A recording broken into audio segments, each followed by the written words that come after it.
Good morning बंधुरा केमन आछो तोमरा आशा करछि भालो आछो सुस्थ आछो। चुमकी हाजरा ब्लग चैनेले तोमादेर सबाइके स्वागत। तोमादेर भालोबासा आशीर्वादे आमिও भालो आछि।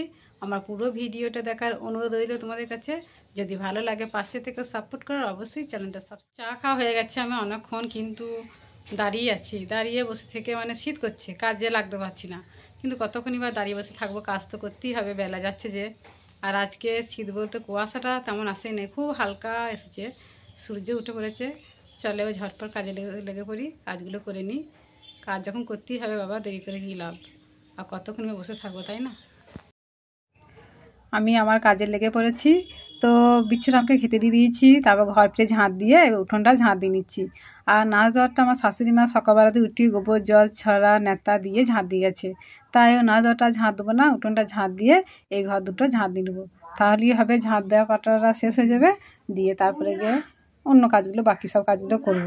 আর আজকে আমাকে মুড়ি খাওয়া তরকারিও করতে হবে না, কেননা আমাদের তরকারি আছে বাসি তরকারি কালকেকার। আর এখন তো শীতে কোনো কিছু নষ্ট হবে না, ওই তরকারি দিয়ে মুড়ি খাবো। আর ও তো মার নিয়ে চলে গেছে। আর বাড়িতে যদি বেটা ছেলে খাওয়া ঝামেলাটা না থাকে না, তাহলে দেখবে অত ঝামেলাও লাগে না রান্না বান্না। ঝাঁটা হয়ে গেলে চলে এলাম ঘরের ভেতরটা নেতা দিতে। তবে বালতিতে গোবরগুলা ছিল, সেইটা নিয়েই চলে এসেছি। আর আমাদের তো বেলে মাটি, যদি নেতা দিই না সান পাড়া খুব ভালো লাগে। কিন্তু আমাদের বাবার বাড়িতে না এঁটেল মাটি গো, ওখানে যদি নেতা দিই না তাহলে সে ফোসকা উঠে যায় মোটা মোটা। কিন্তু আমাদের এখানে তা হয় না, নেতা দিলে খুব ভালো লাগে দেখতে। আর আজ আমি একটু সকাল সকালই কাজ করে নিচ্ছি, কেননা কালকে বিকেলে তো আমি গোবর এনে রেখে দিয়েছি ঘুষেদের বাড়ি থেকে। তো সেই গোবরটা আজকে পিটিয়ে দেবো, তাই সেই জন্য একটু সময় লাগবে, অনেকটা তো সময় চাই। সেই জন্য বাড়ির কাজগুলো সকাল সকালকে সেরে নিই, গুছিয়ে নিই, তারপরে বাড়িটা গিয়ে করবো। আবার তা করতে করতে বিট্টু চলে যাবে প্রাইভেট থেকে, ওর আবার স্কুল আছে, স্কুল যাবে। আর দেখছো আমি যখন ভয়েস ওভার দিচ্ছি না, তখন আমার শাশুড়ি মা ফোন করছে, জোরে জোরে কথা বলছি, দিয়ে সেইগুলো সব উঠে পড়ছে। তো সেইগুলো একটা বাড়ি কী করে আটকানো যায় বলো, ভয়েস ওভার কণ্ঠস্বরটা। তা সেইটা ভয়েস ওভারের সময় কণ্ঠস্বরটা। ঘরের ভেতরটা আমার নেতা দেওয়া হয়ে গেছিলো, যে তারপরে চালাতে উনুনে কাজটা যেখানে রান্না করি সেখানে নেতা দিয়ে এলাম, দিয়ে কলে গিয়ে হাত পা ধুয়ে এসে এক বালতি জল নিয়ে এসে পিঠেটা মুছতে এলাম। আর মোটরের জলটা এখনই মানে মোটরে চালানো হয়েছিল, দিয়ে জলটা বেশ গরম আছে, দিয়ে মুছতে ভালোই লাগছে, নাহলে ঠান্ডা পাথরের মতো জলে পিঠে মুছতে গিয়ে কি কষ্ট হয়। আর আজকে কুয়াশা আসেনি, কিন্তু রোদেরও সেরকম জোর নেই। যাই হোক, তবু ভালো লাগছে বাবা। এমন দুদিন ধরে কুয়াশা আসছিল, কাজ করতে একদম ভালো লাগছিল না, বেলাও বুঝতে পারছিলাম না। আর আজকে তো কুয়াশা আসে না, তাও ভালো লাগছে। রোদ উঠুক বা না উঠুক, উঠেছে হালকাভাবে উঠেছে।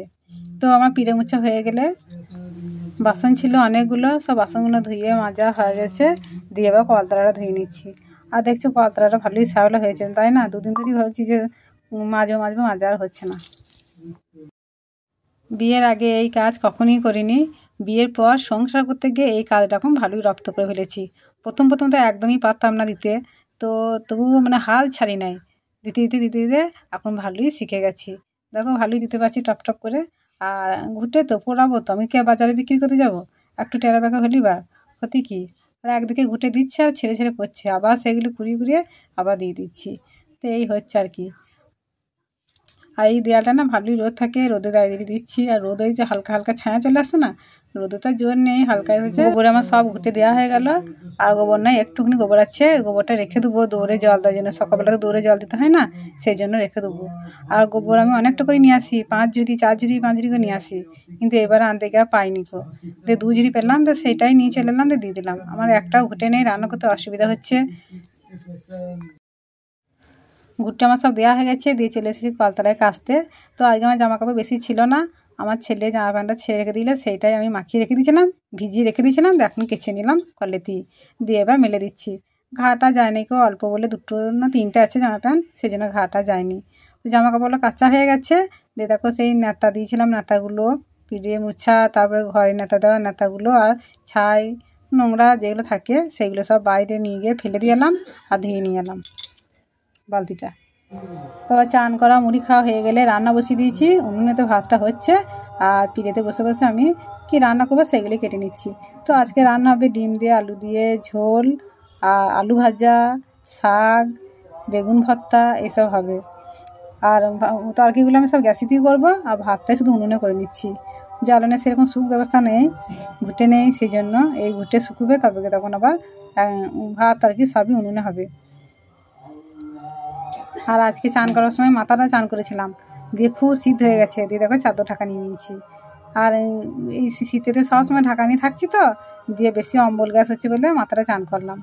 আর ভাতটা ওদিকে হয়ে গেছে, ফ্যান ঝরিয়ে নিয়ে এসে রেখে দিলাম। এবার তরকারিগুলো সব গ্যাসেতে করে নেবো একটা একটা করে। সব আলু কাটাকুটি হয়ে গেছে, দিয়ে আলুটাকে একটু হালকা করে ভাপিয়ে নিলাম, ভাজবো। তেল দিয়ে বেশ শুকনো লঙ্কা দিয়ে মচমচে করে ভাজবো। জিরে আমি গোটা জিরে দিই না, জিরে খেলে মানে গ্যাস হয় বেশি, দেবো না। আমি শুধু এই তেল আর শুকনো লঙ্কা দিয়ে ভেজে নিলাম। আর দেখো কত সুন্দর জল করা হয়ে গেছে, অনেকটা তেল দিয়েছি, দিয়ে মচমচে করে ভাজলাম। আর ওকে ডিম দুটো সেদ্ধ হয়ে গেছে, ছাড়িয়ে রেখে দিয়েছি এখনই তরকারি করবো বলে। আর আলু ভাজা দিয়ে ভাত খেতে আমার খুব ভালো লাগে। আর এদিকে দেখো ডিমের তরকারি, ডিম আলু টমেটো তরকারি হয়ে গেছে। এবার গ্যাসটা অফ করে দেবো, দিয়ে শাকটা চাপিয়ে দেবো। আর শাকটা বাছতে তো অনেকটা সময় লাগবে, বাছতে ধুতে, ওই জন্য শাকটা আমি লাস্টেই করবো, আগে তরকারিগুলো করে নিলাম। তো এদিকে আমার শাকটা বাছা ধোয়া হয়ে গিয়ে ভাপিয়ে নিয়েছি, দিয়ে এবারে তেল দিয়ে দিচ্ছি, রসুন শুকনো লঙ্কা দিয়ে শাকটাকে আমি ভেজে নেবো। বেতর শাক আর আলু শাক পাইল আছে, একসঙ্গে দু রকমের শাক আছে। আমার শাকটা, এই শাক খেতে আমার তো খুব ভালো লাগে, বেতর শাক খেতে। আর এই কটা দিনই এই শাক পাওয়া যাবে, তারপর তো আর পাওয়াই যাবে না, এবারে আলু উঠতে লাগবে।